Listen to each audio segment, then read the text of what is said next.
अस्सलाम वालेकुम। मेरा नाम डॉक्टर सईद अहमद है। इस वक्त मेरे साथ जो पेशेंट हैं उस्मान साहब मेरे पास बैठे हैं और आज हम देखेंगे कि हम hepatitis C rapid testing kit से कैसे टेस्ट करते हैं। ठीक है, सबसे पहला स्टेप, जब भी आप कोई इस तरह का स्क्रीनिंग टेस्ट या कोई भी पेशेंट के साथ कोई भी प्रोसीजर करने जाएं, पहली चीज़ आपने इंश्योर करनी होगा पर्सनल सेफ्टी। ठीक है, आपके पास जो पर्सनल सेफ्टी इक्विपमेंट्स अवेलेबल हैं उन सारों को आप यूज़ करें। सबसे जो बेसिक चीज़ है, आपने ग्लव्स पहने होने चाहिए। ठीक है, आपके एग्जामिनेशन लेटेक्स ग्लव्स। सेकेंडली, आपका मास्क पहनना बहुत ज़रूरी है, और क्योंकि आप टीबी के पेशेंट्स के साथ डील कर रहे हैं इसलिए मरीज़ का मास्क पहनना भी बहुत ज़रूरी है। ठीक है, तो आप जो कर रहा है उसमें भी मास्क पहना होगा और मरीज ने भी मास्क पहना होगा। उसके बाद हम अपनी टेस्टिंग किट की तरफ आते हैं। जब आप टेस्टिंग किट खोलेंगे तो इसमें आपके पास दो चीज़ें होती हैं। एक, आपके पास आपकी रैपिड डायग्नोस्टिक किट होती है जो इस तरह नजर आती है, इसको हम खोल के चेक करेंगे। सेकेंडली, आपके पास एक रीएजेंट होता है। ठीक है, आपको टेस्ट करने के लिए टोटल 4 चीज़ों की ज़रूरत है। आपके पास आपकी रैपिड टेस्टिंग किट, आपका रीएजेंट, आपके स्पिरिट वाइप्स और आपके पास एक नीडल प्रिक या लेंसेट। सबसे पहले हम ये टेस्ट किट खोल के देख लें तो इसके अंदर आपके पास एक टेस्ट किट मिलती है और साथ में ड्राइंग एजेंट होता है। आपने मेक श्योर कर लेना है खोलने के बाद कि ड्राइंग एजेंट आप किसी ऐसी जगह पर फेंकें किसी के खाने के इस्तेमाल में ना आए, क्योंकि खतरनाक हो सकता है। उसके बाद अगर आप ये रैपिड टेस्टिंग किट खोल के देखें तो इसके अंदर आपके पास एक वेल बना हुआ है जहां पर हम अपना रीएजेंट और ब्लड ड्रॉप करते हैं, और सेकेंडली आपके पास एक आगे टेस्टिंग लाइन और कंट्रोल लाइन बनी हुई है जो हमारे टेस्ट के रिजल्ट्स को शो करती है। अब हम टेस्ट स्टार्ट करेंगे। अस्सलाम वालेकुम खान साहब, मैं आपका हेपेटाइटिस सी का रैपिड टेस्ट करने लगा हूँ। ठीक है, इससे हमें पता लगेगा कि आपके जिस्म में हेपेटाइटिस सी वायरस तो है, मौजूद है कि नहीं है। ठीक है, आपकी इजाजत है। ठीक है, पहली चीज़ आपने पेशेंट को कंसेंट इन्फॉर्म कर लेना है, उसका कंसेंट ले लेनी है।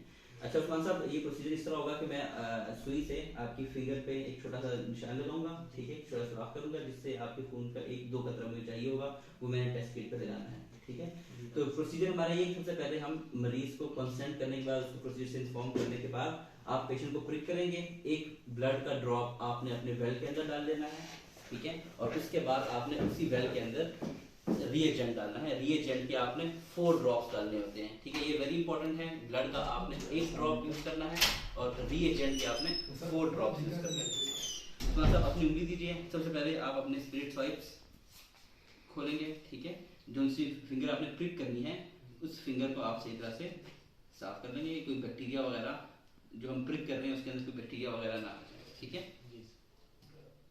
उसके बाद हम अपने सामने अपने रैपिड टेस्टिंग किट ले लेंगे। अपनी लेंसेट से खोल के आपने पेशेंट फिंगर को आप दबा के रखें ताकि ब्लड यहाँ पर कलेक्ट हो जाए, और उसके बाद आप प्रिक करें। ठीक है, इस तरह घुमा लें। एक ब्लड का ड्रॉप है हमको वेल के अंदर आना चाहिए। ठीक है, इनके ब्लड का एक ड्रॉप हमारे वेल के अंदर आ गया।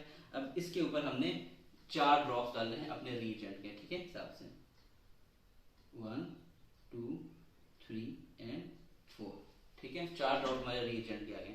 इसके बाद इस टेस्ट के रिजल्ट को देखने के लिए हमें 5 से 20 मिनट वेट करना पड़ता है। मिनिमम 5 मिनट आपने वेट करना है, एट द मैक्सिमम 20 मिनट। ठीक है, अगर 20 मिनट के बाद भी आपका रिजल्ट नहीं आया तो वो टेस्ट नल एंड वॉइड है, आपको टेस्ट रिपीट करना पड़ेगा। ठीक है, और इसी तरह 5 मिनट से पहले आप रीडिंग नहीं लेंगे।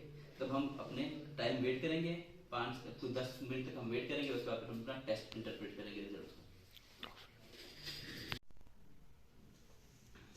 जी, अब हमें टेस्ट किए हुए तकरीबन 10 मिनट हो गए हैं, तो अब हम जो रिजल्ट हमारे सामने रैपिड टेस्टिंग किट के ऊपर आया है उसको हम इंटरप्रेट करेंगे। अगर आप इस टाइम देखेंगे हमारी टेस्टिंग किट के ऊपर, कि इसके ऊपर ले आए जरा कि, ठीक है, तब हमारे इस टाइम पे हमारी टेस्टिंग किट के ऊपर 2, आप एक सी देख रहे हैं और एक टी। जो टी है वो हमारी टेस्ट लाइन है और सी कंट्रोल लाइन है। ठीक है, जो कंट्रोल लाइन है वो हर एक इंडिविजुअल के अंदर आनी चाहिए। ठीक है, अगर आपकी कंट्रोल लाइन नहीं आ रही तो इसका मतलब आपका टेस्ट खराब है, नल एंड वॉइड है, आपको दोबारा करना पड़ेगा। ठीक है, और दूसरी हमारी लाइन है टेस्ट लाइन। जिन लोगों का पॉजिटिव होगा, रिएक्टिव होगा हेपेटाइटिस सी एंटीजन, तो उनकी टेस्ट लाइन आएगी, और जो इंडिविजुअल्स नेगेटिव है हेपेटाइटिस सी के लिए उनकी टेस्ट लाइन नहीं आएगी। इसके बेस के ऊपर हम टेस्ट की रिएक्टिव और नॉन रिएक्टिव इंटरप्रेट करते हैं। उसके अलावा कुछ चीज़ें जो कि इंपॉर्टेंट है इस टेस्ट के हवाले से, वो नंबर 1 ये है कि आपने रिएजेंट की क्वांटिटी याद रखिएगा कि 4 ड्रॉप्स होने चाहिए, ब्लड 1 ड्रॉप होना चाहिए। दिस इज वेरी इंपॉर्टेंट, क्योंकि इसको आपने चेंज नहीं करना। सेकेंडली, आपने लाइन को देखना है। अगर आपकी कंट्रोल लाइन नहीं आई तो आपका टेस्ट नल एंड वॉइड है, आप उसको रिपीट करें। उसके अलावा अगर आपकी जो लाइंस हैं वो बिल्कुल डिम आ रही है, ठीक है, देखने के काबिल नहीं है, इसका मतलब आपका टेस्ट नल एंड वॉइड है, आप उसको भी रिपीट कीजिए, ठीक है। इसके अलावा आपको कोई भी सवाल हो तो आप मुझे कॉन्टैक्ट कर सकते हैं। Thank you.